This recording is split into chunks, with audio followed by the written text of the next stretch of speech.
Tuhan bersamamu. Inilah Injil suci Yesus Kristus menurut Matius, bab 6, ayat 1 sampai dengan ayat 6, dilanjutkan dengan ayat 16 sampai dengan ayat 18. Dalam khotbah di bukit, Yesus berkata kepada murid-muridnya, "Ingatlah, jangan kamu melakukan kewajiban agamamu di hadapan orang supaya dilihat mereka. Karena jika demikian, kamu tidak beroleh upah dari Bapamu yang di sorga. Jadi apabila engkau memberi sedekah, janganlah engkau mencanangkan hal itu seperti yang dilakukan orang munafik di rumah-rumah ibadat dan di lorong-lorong supaya mereka dipuji orang. Aku berkata kepadamu, sesungguhnya mereka sudah mendapat upahnya. Tetapi jika engkau memberi sedekah, janganlah diketahui tangan kirimu apa yang diperbuat tangan kananmu. Hendaklah sedekahmu itu diberikan dengan tersembunyi, maka Bapamu yang melihat yang tersembunyi akan membalasnya kepadamu.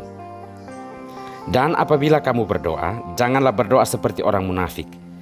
Mereka suka mengucapkan doanya dengan berdiri dalam rumah-rumah ibadat dan pada tikungan-tikungan jalan raya, supaya mereka dilihat orang. Aku berkata kepadamu, sesungguhnya mereka sudah mendapat upahnya. Tetapi jika engkau berdoa, masuklah ke dalam kamarmu, tutuplah pintu dan berdoalah kepada Bapamu yang ada di tempat tersembunyi.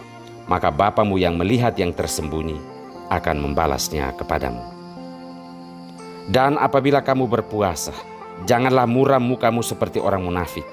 Mereka mengubah air mukanya supaya orang melihat bahwa mereka sedang berpuasa. Aku berkata kepadamu, sesungguhnya mereka sudah mendapat upahnya. Tetapi apabila engkau berpuasa, minyakilah kepalamu dan cucilah mukamu, supaya jangan dilihat oleh orang bahwa engkau sedang berpuasa, melainkan hanya oleh Bapamu yang ada di tempat yang tersembunyi. Maka Bapamu yang melihat yang tersembunyi akan membalasnya kepadamu." Demikianlah Injil Tuhan.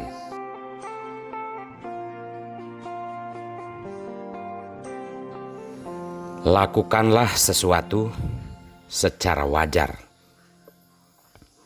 Inilah sampan bersama saya, Pater Domikevi, SPD.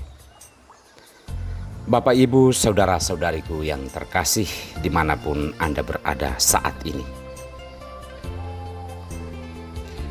Seorang pembawa acara atau host akan mencari hal-hal yang menarik untuk membuat sebuah acara yang dipandunya menjadi menarik.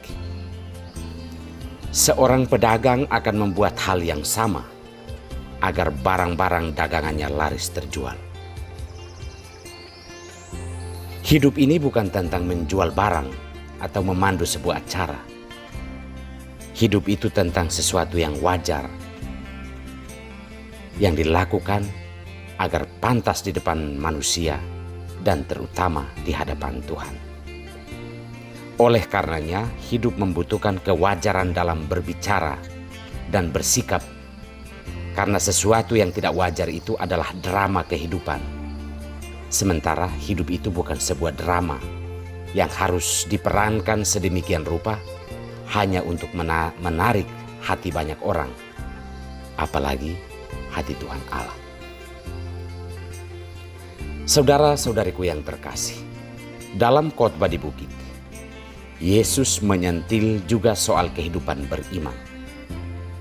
Adalah soal doa, puasa, dan sedekah. Yesus sebenarnya bertolak dari praktek hidup beragama orang-orang Farisi, di mana mereka berdoa, berpuasa, dan bersedekah hanya untuk memamerkan di depan mata manusia bahwa betapa mereka sungguh saleh, sungguh beriman, dan sungguh baik. Berpuasa, berdoa, dan bersedekah itu tentang sebuah ketulusan dan panggilan hati nurani. Tuhan memang pasti tidak membutuhkan berbagai atraksi rohani tanpa ketulusan. dan atas dorongan hati nurani yang tidak baik. Maka ketika Yesus mengkritisi kehidupan iman seperti ini, Ia sedang mengajak kita semua untuk melakukan atau menjalankan kehidupan, terutama kehidupan beriman kita pada tataran yang wajar, bukan sandiwara.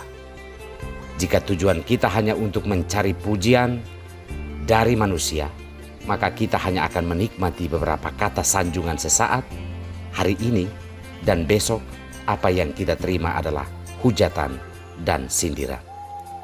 Tetapi jika kita berdoa, berpuasa dan bersedekah atas dorongan niat yang tulus, maka Tuhan akan sangat berkenan terhadap kehidupan yang demikian.